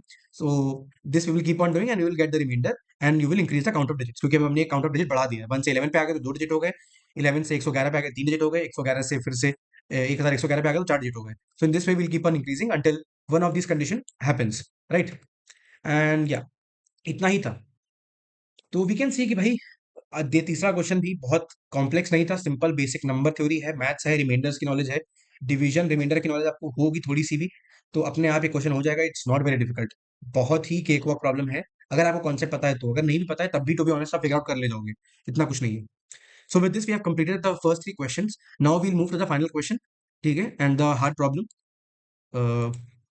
Okay, so yeah here we have the problem. The name of the problem is number of balance integers in a range, ठीक है। तो क्वेश्चन पढ़ के भी थोड़ा हल्का सा मालूम पड़ जाता है कि क्या पूछने वाले हैं, but let's look at the problem. You are given two integers low and high, an integer is called balanced if it satisfies both of the following conditions, ठीक है। एक इंटीजर को बैलेंस तब बोलते हैं जब वो दो कंडीशन फुलफिल करता है। What are the two conditions? It contains at least 2 digits, at least उसमें 2 डिजिट हैं, great, okay. The sum of digits at even positions is equal to sum of digits at odd positions, correct, ठीक है। And the left most position is given in position 1, इसका मतलब जो अगर हमारा 21 दिया हुआ है, then 2 is at position 1 and 1 is at position 2, ठीक है। 23 मान लो दिया हुआ है, तो 2 जो है वो पोजीशन 1 पे है, 3 जो है वो पोजीशन 2 पे है, ठीक है। सो दो कंडीशन फुलफिल करनी चाहिए एक बैलेंस इंटीजर को। It should contain at least 2 digits, 2 digit होने चाहिए at least, and at the same time the sum of digits at even positions should be equal to sum of digits at odd positions, ठीक है। We have to return an integer representing the number of balance integers in the range low to high. अब हमें low to high एक range दी हुई है, हमें बताना है कि इस रेंज में कितने बैलेंस्ड इंटीजर्स हैं, कितने ऐसे इंटीजर्स हैं जो कि ये दोनों कंडीशंस को फुलफिल करते हैं, ठीक है, ग्रेट। अब पहले केस टेस्ट केस पे जाते हैं। We have low as 1, high as 100। अब सिंपल सी बात है, 1 से लेकर 100 के बीच में सारे नंबर जनरेट कर लो, तो स्टार्टिंग के 9 नंबर तो है वो तो हट ही जाते हैं, ठीक है, 1 से लेके 9 तक के हमको हटा दो। We have then 10। 10 में सिंपल सी बात है कि भाई पॉसिबल नहीं है, क्योंकि sum of even digits and sum of odd digits is wrong, मतलब इक्वल नहीं है वो। ठीक है, so what do we have 11, 20, 34 और ऐसे 99 तक। So we have 9 numbers basically जो कि बैलेंस्ड है, राइट। And then for 120 and 129, 121 is the only balanced sum, is the only balanced integer, तो that is why the answer is 1। फिर हमारा एग्जाम्पल 3 में 1 2 3 4 आता है, तो सिंपल सी बात है, एक ही नंबर है और वो एक नंबर खुद में 1 + 3 इज व्हाट, 1 + 3 इज 4, 4 + 2 इज 6, तो इक्वल नहीं, तो that is why the answer is not possible, no digits. अब लो और हाई की रेंज क्या है? लो और हाई की रेंज है, low can be minimum as 1 and high, and they both can go up to maximum 10 की पावर 15, 10 की पावर 15। एक बेसिक अप्रोच तो ये होता है कि आप लूप लगा दो। आप लूप भी नहीं लगा सकते केस में, क्योंकि भाई इतना बड़ा हुआ है। अच्छा, तो फिर इस प्रॉब्लम को करेंगे कैसे? जब हम आइटरेट कर नहीं सकते, हर एक नंबर को बना नहीं सकते, बेसिक अप्रोच तो यही होता कि हम एक लूप चलाते, और लूप चलाने के बाद हर एक नंबर की सम ऑफ डिजिट्स निकाल लेते हैं at even places and at odd positions, और देख लेते हैं अगर इक्वल है और 2 डिजिट्स मिनिमम है उसमें, तो वो हमारा क्या होता है, वो काउंट में आ जाता, और ऐसे हम निकाल लेते लो से हाई में। ठीक है, बट वो हम नहीं कर सकते यहाँ पर। ठीक है, तो फिर अब क्या करें? यहाँ पर हमारा कॉन्सेप्ट आता है डिजिट डीपी का। ठीक है, here we use the concept of dynamic programming in digits, digit dp। that is why I said कि भाई जिसको कॉन्सेप्ट पता है उसने प्रॉब्लम कर लिया होगा, क्योंकि अगर आपको डिजिट डीपी का कॉन्सेप्ट पता है ना, तो ये डिजिट डीपी के कॉन्सेप्ट में ये बेसिक प्रॉब्लम है, ये ट्रिवियल प्रॉब्लम्स है in the concept of digit DP. पर अगर आपको डिजिट डीपी के बारे में नहीं पता है, इन दैट केस आपसे प्रॉब्लम घंटा नहीं होगी। ठीक है, उस केस में प्रॉब्लम आपसे बिल्कुल भी नहीं हो सकती, आप कर ही नहीं सकते। ठीक है, क्योंकि आप अटके रह जाओगे कि 10 की पावर 15 है, उसको डिनोट कैसे करें, क्या करें, कैसे करूं, क्या करूं, उसमें आप कंफ्यूज रह जाओगे। ठीक है, तो डिजिट डीपी का कॉन्सेप्ट जो होता है वो कुछ इस तरीके से होता है। What you do is basically, when the numbers are very big, like 10 की पावर 15 है। ठीक है, रिमेंबर आपको कभी भी अगर ऐसा टाइप का क्वेश्चन दिया जाए जहां पर you are given a range, you have to find a property within a range. ठीक है, you are given a range, ठीक है, and you are given a property, and you are given a property of integers. ठीक है, ये property of integers का क्या कहने का मतलब है? जैसे कि sum of even digit equal to sum of odd digits, या फिर sum of digits equal to a target, या फिर product of digits equal to target, या फिर the sum of digit is a prime number. अगर तो आपको अगर मान लो कभी भी अगर ऐसा दिया हुआ है कि there is given a range L to R. ठीक है, पहले एक रेंज दी होगी बड़ी सी, and remember this range is big, ये रेंज छोटी नहीं है। अगर रेंज छोटी होगी तो डायरेक्टली फॉर लूप नहीं चला लोगे, पर अगर आपकी रेंज बड़ी है, एल और आर बड़े बड़े नंबर्स हैं, इन दैट केस डीजीडीपी की जो डीजीडीपी की वो क्या होती है, बेसिक आउटलाइन की क्या क्या फुलफिल होना चाहिए, तो डिजिट डीपी है। डिजिट डीपी के लिए रिक्वायरमेंट क्या होती है? मेनली ये दो रिक्वायरमेंट होती हैं। You are given a range, ठीक है, you are given a range, then you are given a property of integers, then you are given a property of integers, and at the same time your range, your L and R can be big numbers, can be big numbers, big number जैसे कि 10 की power 9 या इससे बड़े, या फिर आप 10 की पावर 8 भी कह सकते हो। अगर 10 की पावर 8 से बड़े हैं तो सिंपल सी बात है, फॉर लूप नहीं चला सकते हो। So remember, whenever you are asked for count of integers, अगर आपका क्वेश्चन काउंट ऑफ इंटीजर्स के बारे में है within a range, and you are given some property of integers, property of integers like sum of digits is prime, sum of digits at odd and even positions is same, etcetera etcetera, बहुत सारी चीजें बन सकती हैं। ठीक है, but basic यही है, काउंट ऑफ इंटीजर्स बोला गया है, रेंज बोली गई है, and you are given some property, then directly that question will be solved by digit DP. In most of the cases, in most 95% of cases, अगर ये तीन प्रॉपर्टी फुलफिल हो गई हैं, तो बहुत हाई चांस है कि तुम्हारा प्रॉब्लम जो है वो डिजिट डायनेमिक प्रोग्रामिंग का है। किसका है? Digit dynamic programming. इसको करते कैसे हैं? इसको करने का एक बेसिक टेम्पलेट आपको मैं बता देता हूँ। ठीक है, I can not tell you the exact कि भाई इसको, मतलब वो क्वेश्चन टू क्वेश्चन डिपेंड करता है, राइट। एक बेसिक टेम्पलेट क्या होता है? फर्स्ट ऑफ ऑल ऐसा समझो, 10 की पावर 15 एक बड़ा नंबर है, राइट। बट अगर आप इसको जब रिप्रेजेंट करते हो, when you try to display it, 10 over 15 is a big number, right, in terms of if you say memory, or in terms of displaying it in the form of index, that is not possible. But when we say इसका जो representation है वो कितना बड़ा होगा, we directly know कि अगर 10 की पावर 15 तक नंबर हमारा जाता है, then how many digits do I need in decimal representation? मुझे बस 15 डिजिट लगेगी, correct. So what I can do is, ये जो नंबर है ना, जो हमें हाई और लो दिए होते हैं, हाई और लो जो दिए होते हैं, इनका रिप्रेजेंटेशन निकाल लो। ठीक है, basically how do they look like, ये नंबर दिखते कैसे हैं? ठीक है, ऐसे तो बहुत बड़े बड़े नंबर हैं, but let's say for example we have 1000, like some number like this.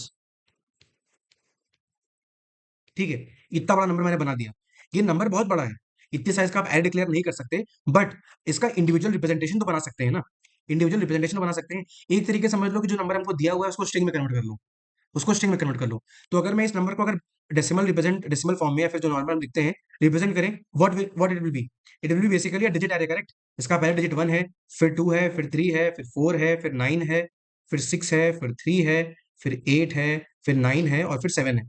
तो ये जो नंबर है इसको हम पहले एक डिजिट एरे में कन्वर्ट कर लेते हैं, ठीक है। और इस डिजिट एरे का साइज कितना आ जाएगा, सिंपल सी बात है, 10 की पावर 15 तक जाता है। तो what do we need log 10 of 10 की पावर 15। इसका मतलब सिर्फ 15 साइज का एरे होगा ये सिर्फ 15 साइज का एरे होगा, करेक्ट। और 15 साइज का एरे तो बहुत छोटा होता है, हमें इस पे ही काम करना है, ठीक है। Now we will work digit digit wise. That is why this technique is called digit DP, because we first convert a number into digits and then we work on digit basis. That is why इसको digit DP बोलते हैं, ठीक है। अब हमें जो लो और high दिया होता है, जो भी नंबर होता है, ठीक है, we try to generate our numbers within this range, ठीक है। उसमें भाई दो तीन चीजें होती हैं। फॉर एग्जांपल आप पहले क्या मेंटेन करोगे, सिंपल सी बात है, सबसे पहले इसका साइज, ये साइज कुछ होगा ऐसे 2 3 4 5 6 7 8 और 9 लेट से, ठीक है। तो इसमें इसमें रिप्रेजेंट करने के लिए सबसे पहले तो आपको एक इंडेक्स चाहिए, आईडीएक्स, ठीक है। उसके बाद आपकी प्रॉपर्टी होगी कोई, ठीक है। जो प्रॉपर्टी है, फॉर एग्जांपल हमारे केस में क्या है, sum of even digits is equal to sum of odd digits. अब ऐसे समझो, नॉर्मली जो क्वेश्चन है ना, जो बेसिक क्वेश्चन होता है डिजिट डीपी का, दैट इज कि find all the count of integers within a range such that the sum of all digits is equal to a target. Generally ये question होता है ट्रिवियल। इसी का modification हम इसमें अप्लाई कर सकते हैं। क्या हमें क्या बोला गया है, sum at odd position position equal to sum at even position, correct, even position. अच्छा अब ये बताओ, अगर मैं बस इन टर्म्स को, लेट से इसको मैं एस ऑड कह लूं, इसको एस इवन कह लूं, तो basically we need to find all such numbers जहां पर क्या कहते हैं, ये फुलफिल हो रहा है, करेक्ट। अगर मैं इसको रीअरेंज कर लूं तो बेसिकली मैं क्या फाइंड करने की कोशिश कर रहा हूँ, वो सारे नंबर्स जिनमें एटलीस्ट दो डिजिट हैं और S odd minus S even जो है वो जीरो है, ठीक है। यही तो है हमारा टारगेट। सो बेसिकली हमारा टारगेट जो है, क्योंकि हमें अपना टारगेट पता नहीं है, राइट, हमें अपना टारगेट वैल्यू पता नहीं। अगर लेट से अगर हम कह रहे हैं कि सम इक्वल हो जाए, sum of odd digits is equal to sum of even digits, तो हमें नहीं पता वो क्या है, ठीक है। बट अगर हम सब्ट्रैक्ट करें दोनों को, तो हमें एंड में इक्वल बताना है, तो सिंपल सी बात है, difference between S odd and S even should be zero. हमारा फाइनल टारगेट तो यही है ना। तो हमारे पास एक टारगेट वैल्यू मिल गई, करेक्ट, हमारे पास एक टारगेट वैल्यू मिल गई है कि अगर फाइनली जो हमारा जो फाइनल सम है, ठीक है, between odd and even digits, अगर वो जीरो आ जाता है, तो आप इसमें क्या करोगे, इसमें बेसिकली ये सिंपल सी बात है, अगर मान लो D1 D2 ऐसे D3 ऐसे करते करते ऐसे डी कुछ होगा DN, तो क्या करोगे, जितने भी डी ऑड है उनका प्लस होगा, ठीक है, प्लस D5 प्लस D7, और जितने भी इवन है वो सब माइनस हो जाएंगे, करेक्ट, उन सबको आप माइनस कर सकते हो। तो आपको बस यही सम मेंटेन करना है, आपको यही क्यूमुलेटिव सम मेंटेन करना है। क्या, जितने भी ऑड सम है उसमें डिजिट को ऐड कर दोगे, और जितने भी इवन टर्म है उनमें डिजिट को सब्ट्रैक्ट कर दोगे। अगर आपका ये फाइनल सम जो है ये जीरो के बराबर आ गया, इसका मतलब whatever number you have at this point of time जो कि आपने बनाया है, that has sum of even places and sum of odd places equal, ठीक है, सिंपल सी बात है। और उसके बाद एक इसमें वेरिएबल और आता है। तो बेसिकली हम अपने हमें मेंटेन क्या करना होगा, पहले तो इंडेक्स, कि हम किस इंडेक्स तक हमने नंबर्स कवर कर लिए हैं, किस इंडेक्स तक हम आ गए हैं। इंडेक्स बेसिकली डिनोट्स किस डिजिट तक आ गए हैं, राइट। उसके बाद जो हमारी प्रॉपर्टी होती है, हमारे केस में प्रॉपर्टी सम है, हम क्यूमुलेटिव सम मेंटेन कर रहे हैं, alternating sum basically every odd position we add, every negative position भी सब्ट्रैक्ट। तो हमारा क्यूमुलेटिव सम आता जा रहा है सम में। एक नेक्स्ट प्रॉपर्टी जो होती है उसको कहते हैं टाइट। इसको लोग टाइट भी कहते हैं, लोग फ्लैग भी कहते हैं। This tight is basically to maintain कि हम अपने नंबर्स के बाहर ना चले जाएं। सिंपल सी बात है, हमें हाई और लो दे रखा है, राइट, हमें हाई और लो बताया गया है। तो just to keep a check कि हम जो नंबर्स बना रहे हैं that does not goes outside these boundaries, उसके लिए हम टाइट बनाते हैं। फॉर एग्जाम्पल लेट से मेरा नंबर 1 2 3 4 है, 1 2 3 4 है, ठीक है। अब मान लो अगर मैंने पहला डिजिट अपना 1 चूज कर लिया, ठीक है, ग्रेट, बढ़िया। अब मान लो इसके बाद जो अगला डिजिट है वो मैं 1 चूज कर लूं, ठीक है, 1 चूज कर लूं। तो सिंपल सी बात है, मुझे ये बताओ, जो बचे हुए डिजिट है इनमें मैं चाहे कुछ भी रख दूं, चाहे 0 से 9 तक, यहाँ पर चाहे 9 रख दूं, कुछ भी रख दूं, इन दोनों डिजिट प्लेसेस पे मैं 0 से 9 कुछ भी भर सकता हूँ, राइट। कुछ भी भरूंगा तब भी जो मेरा नंबर बनेगा ना, वो 1 2 3 4 से छोटा होगा, करेक्ट, सिंपल सी बात है। जस्ट बिकॉज क्योंकि ये डिजिट जो है that is smaller than this digit, that is why मैं यहाँ पर कुछ भी भर सकता हूँ, right. I have no limitation कि मैं 0 से लेकर 9 डिजिट तक कुछ भी भर सकता हूँ बाकी दोनों प्लेसेस पे, ठीक है। तो इस केस को कहते हैं टाइट इक्वल टू जीरो। ये केस होता है tight equal to zero. Tight equal to zero means कि हम फ्रीली कोई भी डिजिट यूज कर सकते हैं, that means tight equal to zero. अब लेट से यही अगर मैंने 1 1 की जगह 1 2 बनाया होता, तो जो बचे हुए डिजिट हैं ये वाले दोनों, ठीक है, यहां पर मुझे जो भी वैल्यूज रखनी है वो बहुत सोच समझ के रखनी है। पहले इस डिजिट को पकड़, इस वाले प्लेस को पकड़ लेते हैं जहां पे मैंने एरो बनाया है। यहां पर मैं 0 1 या 2 भर सकता हूँ या 3 भर सकता हूँ, सिर्फ यही चार नंबर भर सकता हूँ। यहां पर मैं 4 5 6 नहीं रख सकता हूँ, क्योंकि 4 5 6 रखते ही वो नंबर जो होगा that will become bigger than high, ठीक है। In such cases when we are tightly bounded, when we are tightly bounded कि हम अपने नेक्स्ट डिजिट जो हमारा जो नेक्स्ट प्लेस है उसके चॉइस ऑफ डिजिट के लिए we can not freely use all the numbers. ठीक है, हमारे पास 0 से लेकर 9 तक डिजिट्स होते हैं। If we are bounded by the limitation, we are bound by the limitations on the number of digits we can use in the next place, then we say it's a tight constraint. It's a tight constraint. But let's say in case if we are available, we can freely use any digit in the next place, then it means कि we are not tight, कि मतलब हम freely कोई भी digit को use कर सकते हैं next places में, right? So इसलिए दो एक और वेरिएबल यूज होता है, tight equal to 0, tight equal to 1। Tight 1 means कि we have tight constraint, and tight 0 means that we can freely place any digit in the next places. ठीक है, ये एक और वेरिएबल हमें मेंटेन करना होता है। तो बेसिकली हमारा जो डिजिट डीपी होता है, उसके उसमें 3 स्टेट होते हैं। ठीक है, उसमें 3 वेरिएबल्स होते हैं जो कि मिलके एक स्टेट बनाते हैं। वो क्या होते हैं? सबसे पहले तो हम कौन से इंडेक्स तक पहुंचे हैं, देन हमारी जो प्रॉपर्टी जो हम फॉलो कर रहे हैं वो सम हो सकती है। ठीक है, हमारे केस में वो सम है। ठीक है, and then we have basically our tight constraint, कि हम अपने नंबर के विद इन है कि बाहर जा रहे हैं, right? If you track only these three constraints, only these three variables, तो आपको आराम से सारे आंसर पॉसिबल मिल जाएंगे। We can directly count all the possible integers. ठीक है, अब कुछ समझो, ये इसका टाइम कॉम्प्लेक्स और स्पेस कॉम्प्लेक्स निकालने की कोशिश करते हैं। Now understand first of all, indexes कितने पॉसिबल हैं? इंडेक्सेस कितने पॉसिबल हैं? सिंपल सी बात है, हमारा जो नंबर था वो 10 के बाद 15 तक था। इसका मतलब the number of integers the size of the digit array, can go up to 15। ठीक है, 15 तक जा सकता है, correct? Just to take an upper bound मैं 20 मान लेता हूं। ठीक है, just for an upper bound मैं इसको 20 मान लेता हूं। ठीक है, गुड। उसके बाद आते हैं अपने सम पे। हमारा सम क्या पॉसिबल हो सकता है? अब ये समझो, जो हमारा जो प्रॉपर्टी है वो कैसा है? प्लस डी 1 है, माइनस डी 2 है, प्लस डी 3 है, माइनस डी 4 है। ठीक है, इसका मतलब एक भाई एक अपर बाउंड देखते हैं कि सम पे एक अपर बाउंड क्या आएगा। अब मान लो जितने भी ऑड इंडेक्सेस पे जो डिजिट्स हैं वो सारे जीरो है। मान लो ये जीरो है, ये भी जीरो है, ये भी जीरो है। और जो D2 और D4, ये D4 पे कैसे बना दिया? ठीक है, मान लो D2 पे 9 है, D4 पे 9 है, तो हम यहाँ पर क्या फाइंड करने की कोशिश कर रहे हैं? द मिनिमम, द सबसे सबसे कम नेगेटिव सम क्या पॉसिबल है। ठीक है, सबसे कम नेगेटिव सम क्या बन सकता है? वो तब बनेगा जब सारे ऑड प्लेसेस पे जीरो हो और सारे इवन प्लेसेस पे क्या हो? सारे इवन प्लेसेस पे 9 हो। तो उस केस में क्या होगा? हमारे डिजिट्स कितने हो सकते हैं? 20 हो सकते हैं, हमने ऐसे माना। ठीक है, हमने माना कि 20 डिजिट्स हैं। सिंपल सी बात है, आधे प्लेसेस पे जीरो है, आधे प्लेसेस पे 9 है। ठीक है, तो इसका मतलब -9 × 10 हो जाएगा, -9 × 10 हो जाएगा, करेक्ट? तो इसका मतलब -90 जो हो सकता है वो हमारा क्या कहते हैं, सबसे मिनिमम नेगेटिव सम है। मिनिमम नेगेटिव सम है, नेगेटिव सम है। ठीक है, एट एनी टाइम। ठीक है, इन अ सिमिलर वे, अगर हमको मैक्सिमम सम निकालना है, तो क्या करेंगे? सिंपल सी बात है, उसमें जो D2 है, जितने भी D2 हैं वो सारे के सारे क्या हो जाएंगे? D2 D4 ये सब जीरो हो जाएंगे। और ये D1 और D3 जो होंगे, जितने भी ऑड प्लेसेस है वो सब 9 हो जाएगा। उस केस में क्या होगा? फिर से 20 डिजिट है, आधे जो है वो 9 है, आधे जीरो है। सो क्या बन जाएगा? +9 × 10 बन जाएगा, क्योंकि आधे नंबर और -0।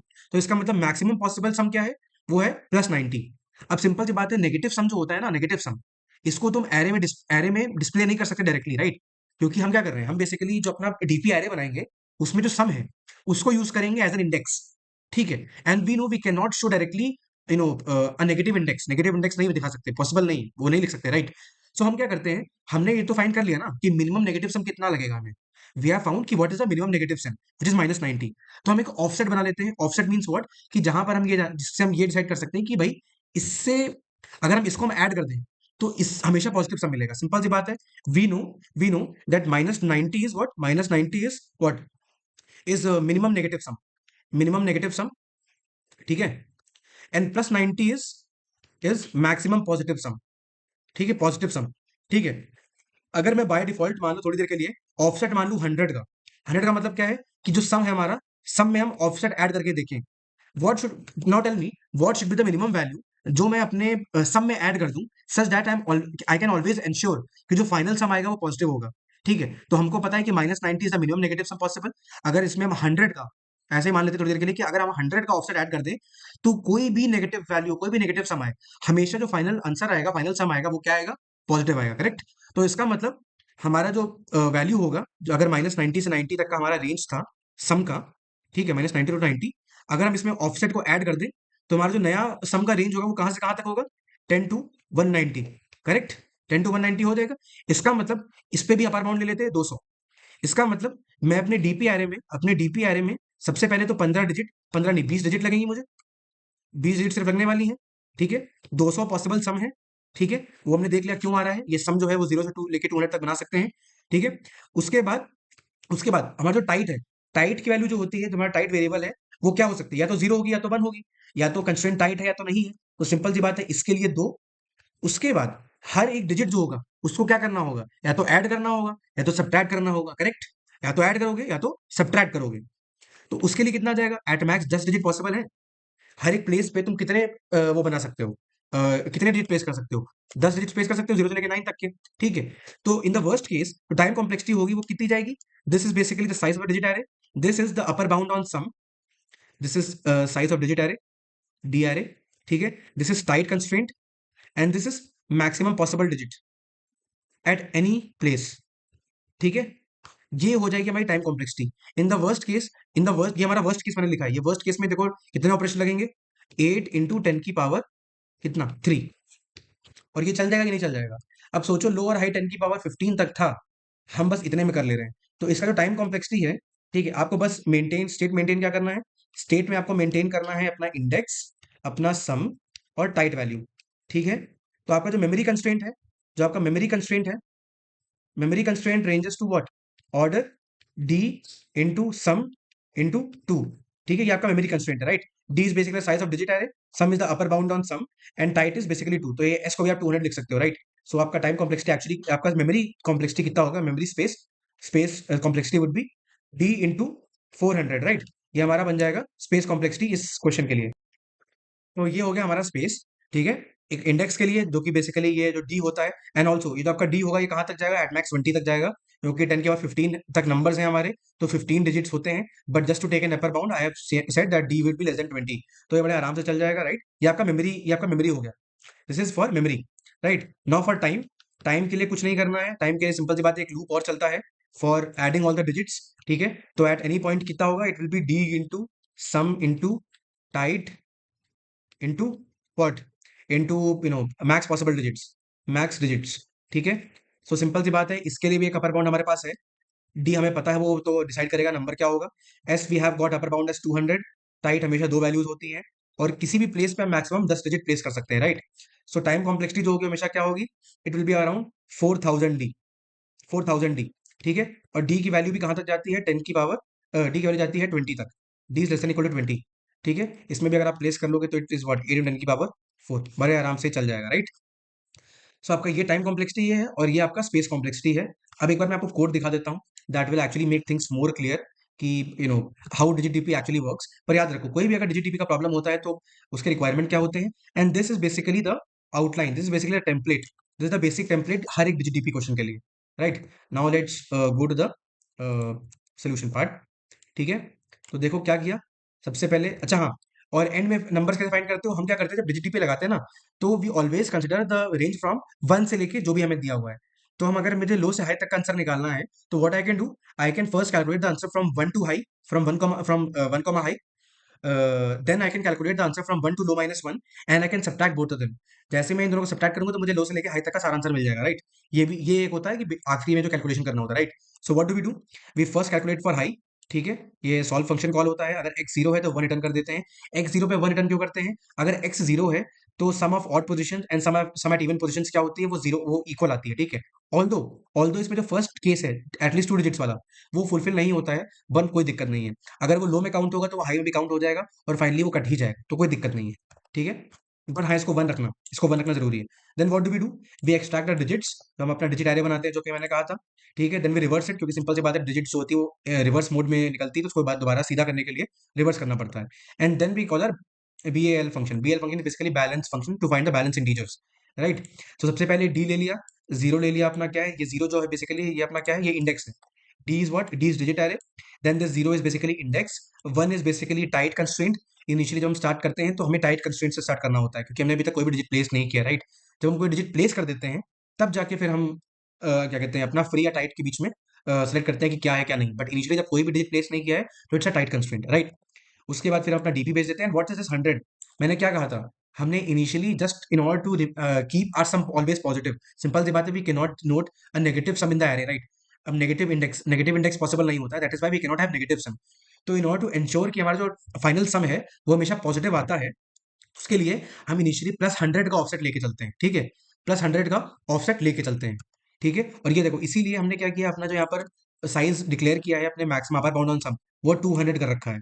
200 कर रखा है ताकि कभी भी ना ओवरफ्लो होगा ना अंडरफ्लो होगा, कोई दिक्कत नहीं होगी, ठीक है। उसके बाद अब अपने मेन फंक्शन पे आते हैं जहाँ पर जीटीपी कैलकुलेशन है। If we have covered all the digits and final sum is 100। अब कहोगे "सर, भैया आप तो कह रहे थे कि फाइनल सम 0 आना चाहिए"। भाई ये भी तो देखो कि हमने 100 का ऑफसेट इनिशियली ऐड किया था अपने साइड से, करेक्ट। हमने इनिशियली जो सम था, हम बेसिकली अल्टरनेटिंग सम निकालते जा रहे हैं, plus D one minus D two plus D three minus D four. तो अगर फाइनली जीरो आता तो कोई दिक्कत नहीं थी, पर क्योंकि नेगेटिव सम्स थे इसलिए हमने एक ऑफसेट ऐड कर रखा था अपने साइड से, राइट। तो अब खुद समझो, अगर फाइनल में जो ऑफसेट वही बचता है जो हमने इनिशियली दे के भेजा था, इसका मतलब क्या हुआ? इसका मतलब जो सम ऑफ डिजिट्स है, अल्टरनेटिंग डिजिट्स है, वो जीरो आएगा, correct. So the offset is basically to ensure the sum always remains positive, and that is why at the end you check if the sum is equal to the initial offset। क्योंकि अगर आपका जो initial सम है वो offset के बराबर था, और आखिरी में भी जो आपका सम आता है वो ऑफसेट के बराबर है, इसका मतलब बीच में आपने जितनी भी डिजिट्स ऐड करी हैं उन सबका सम क्या आ रहा है? जीरो आ रहा है। That is why here we check sum is equal to 100 and not sum is equal to zero. ठीक है, क्योंकि आप नेगेटिव सम मेंटेन नहीं कर सकते, इसलिए हमने इनिशियल एक 100 का ऑफसेट दे रखा था, इसलिए हम फाइनली भी 100 का ऑफसेट ही चेक करते हैं। या तो आप चाहे सम माइनस 100 चेक कर लो, या तो सम इक्वल टू 100 चेक कर लो, ठीक है। Then we check if this state has already been calculated, तो कोई दिक्कत ही नहीं है। Then here you can see हम कैसे अपना लिमिट निकालते हैं। अगर टाइट कंस्ट्रेंट है तो इसका मतलब कि अगली डिजिट जो है उसकी रेंज कहाँ से कहाँ तक हो सकती है। जैसे कि मैंने दिखाया था 1 2 3 4 वाला एग्जांपल, अगर 1 2 है तो इसका मतलब अगला डिजिट 0 से लेकर 3 तक ही रखा जा सकता है, it can not be more than 3। That is why if the constraint is tight, then we can only use the numbers from the digits from 0 up to D of I, यानी कि next digit का जितना भी limit है। In case if there is no constraint, जैसे कि 1 1 बताया था मैंने, उस केस में आप 0 से लेकर 9 तक के सारे डिजिट यूज कर सकते हो, right. Then we start the loop कि हर एक डिजिट को उठाने के लिए we calculate the constraint, the next tight constraint on the next digit. ठीक है, अगर मान लो ये टाइट है, और जो हमने ये मान लो अपना टाइट है, ठीक है, इनिशियली प्रीवियस जो था वो मान लो 1 था, और मान लो यहाँ पर j equal to D of I, j equal D of I का मतलब क्या हुआ कि आपने जो अगला नंबर प्लेस करने वाले हो वो एग्जैक्ट कंस्ट्रेंट को फॉलो कर रहा है। जैसे कि 1 2 के बाद आप 3 लिख दो, 1 2 3 के बाद ये टाइट कंस्ट्रेंट हो गया। अगर मान लो मैं 1 2 2 लिख दूं, 1 2 2 लिखने के बाद जो मेरा आखिरी प्लेस बचेगा वहां पर मैं 0 से लेकर 9 तक की कोई भी डिजिट प्लेस कर सकता हूँ, ठीक है। और जो भी नंबर मेरा बनेगा वो 1 2 3 4 से छोटा ही होगा हमेशा, ठीक है। बट लेट्स से अगर मैं 1 2 3 बनाता हूँ, 1 2 3 बनाऊंगा तो जो मेरा अगला नंबर है, अगला जो 3 के बाद तो प्लेस है, वहां पर 0 से लेकर 4 तक डिजिट ही रख सकता हूँ, उससे ऊपर नहीं रख सकता हूँ। That is why this condition calculates the tight constraint for the next place, ठीक है। एंड देन वी चेक कि अल्टरनेटिंग सम है, सिंपल सी बात है। अगर तुम्हारा पॉजिटिव ऑड इंडेक्स पे है, ऑड इंडेक्स पे है तो सब्ट्रैक्ट कर रहे हो, ठीक है। यहाँ पर बेसिकली इंडेक्सिंग भी नो कि 0 से शुरू होती है, तो odd basically position 1 means 0 index, position 2 means 1 index. That is why if the index is odd which means we have to subtract, and अगर इवन है तो ऐड करो, ठीक है। And then we calculate all of the answer possible, ठीक है। Call कर देते हैं अपना डी आई प्लस 1 इंडेक्स बढ़ा दिया, सम क्या होगा, सम प्लस जो भी पैरिटी है हमें सब्ट्रैक्ट करना है, ऐड करना है, multiplied by whatever digit we have chosen, right. और उसके बाद नेक्स्ट प्लेस के लिए टाइट का कंस्ट्रेंट और डीपीआर है, और इस तरीके से हम इसको पूरा कर देंगे। And finally we will return solve of high minus solve of low minus 1, और हमें अपना आंसर मिल जाएगा। The time complexity and space complexity I already discussed, and in this way we basically solve the final problem. तो जैसे कि मैंने कहा था, the final problem is basically is very concept specific. अगर आपको कॉन्सेप्ट पता है तो तुरंत तुरंत सवाल बनेगा। अगर नहीं पता है तो भाई, अगर आपके पास, अगर आपने आपका लक अच्छा रहा, आपने आप सर्च कर लेते हो इंटरनेट पे कि अच्छा ये प्रॉब्लम जो है वो बेसिकली किस कॉन्सेप्ट में आती है, किस डोमेन में लाई करती है, then you might be able to figure it out, पर आपको पढ़ने में टाइम लग जाएगा, ठीक है। बट या अगर आपको आता है ये कॉन्सेप्ट, तो आपके लिए सवाल बहुत हलवा है। वाई? क्योंकि ये बेसिक जो ट्रिवियल क्वेश्चन होते हैं ना डिजिट डीपी में, ये उसमें आता है, दैट इज वाई। पर अगर आपको नहीं आता है तो ये आपके लिए बहुत हार्ड हो जाएगा, ठीक है। ये इस टाइप का क्वेश्चन है, that is why I would say कि अगर पढ़ा है तो बहुत बढ़िया, नहीं पढ़ा है तो नहीं हो, simple. So, with this we come to an end to the, come to the end of the video. We have discussed all the four problems कि किसको कैसे करना है, क्या करना है, कैसे करना है। I hope you like the solutions. I hope you like the approaches of each of the problem that we discussed in detail. हमने हर एक प्रॉब्लम का अप्रोच डिस्कस किया है, उसको कैसे करना है। I've even discussed the code part कि कोड कैसे लिखना है, क्या लिखना है, वो भी डिस्कस किया है। The time and space complexity for every solution that we have discussed, ठीक है। सो डू लाइक करो वीडियो को, share it with your friends and peers, anyone who is interested in giving contest, और या फिर interview prep कर रहा है, या फिर जस्ट जेन्युइन कॉम्पिटिटिव प्रोग्रामिंग के, फिर प्रोग्रामिंग की लीड कोड कॉन्टेस्ट देने की एक हैबिट है, and loves to watch video tutorials और solutions, then do share with them. You also watch it till the end, ठीक है। वीडियोस को एंड तक देखा करो, okay। This is my humble request to everyone whosoever is watching the video, basically my audience, the subscribers, that whenever you are looking at the video, try to look, specifically जो भी problem आपके लिए अटका है उसको तो पूरा and तक देख लो, राइट? बिकॉज इसमें बहुत मेहनत जाती है, right? Discussing everything in very detail, describing everything, उसको 10 बार रिपीट करना, everything, discussing the code part, it takes a lot of time and energy from my side. So it I'll be very happy if you like the video. Like to pakka karo, share with your friends and peers. And if you are new to the channel, if you are seeing this video for the first time, do subscribe, okay, and press the bell icon so that you never miss an update, okay. And comment करो यार. मैं previous 3-4 video से भी काफी बार बोल चुका हूँ कि कमेंट करो, बट कमेंट्स नहीं आते हैं, and it actually disappoints me a bit, क्योंकि I when you appreciate, when you give a constructive criticism, आप कुछ बताते हो कि आपको कैसा लगा, did you like the problem, or you discuss anything else, ठीक है, regarding the video. तो I feel good. I feel that there is an engagement between me and you people, right? So I would appreciate if whosoever is watching the video comments on the video. ठीक है, आपको जो अच्छा लगा, जो खराब लगा, जो इम्प्रूव हो सकता है, जो इम्प्रूव नहीं हो सकता है, या फिर जो आपको देखना है, और एनी प्रॉब्लम जो आप देखना चाहते हो सॉल्व होते हुए, any concept you want to be covered in the videos, या फिर आपने कितने प्रॉब्लम्स कर लिए, कोई और अप्रोच जो आप बताना चाहते हो, my comment section is open for everything. ठीक है, go and discuss it in the comment section. ठीक है, एंड या join my WhatsApp community and the Telegram channel. So by chance let's say अगर यूट्यूब के साइड से आपको bell notification नहीं आता है about the latest release of the video, then these videos are automatically at the instant that they are uploaded on YouTube. At the same time, they're also posted on the WhatsApp community channel and the Telegram community channel, where you can instantly get those videos. So do join them, and you can follow me on LinkedIn. That link will be in the description. You can also follow our official it's Code Time Insta page. That link is also in the description, where I also post puzzles. ठीक है, मैं puzzles भी post करता हूँ about interview preps and a lot of other things, right? So to keep on seeing such more content, keep following, subscribe, comment, increase the engagement, spread the community around everywhere so that everyone gets the benefit out of these things. And yeah, that is all from my side. This is Amit Shukla signing off. Grind karte raho, kar uda do.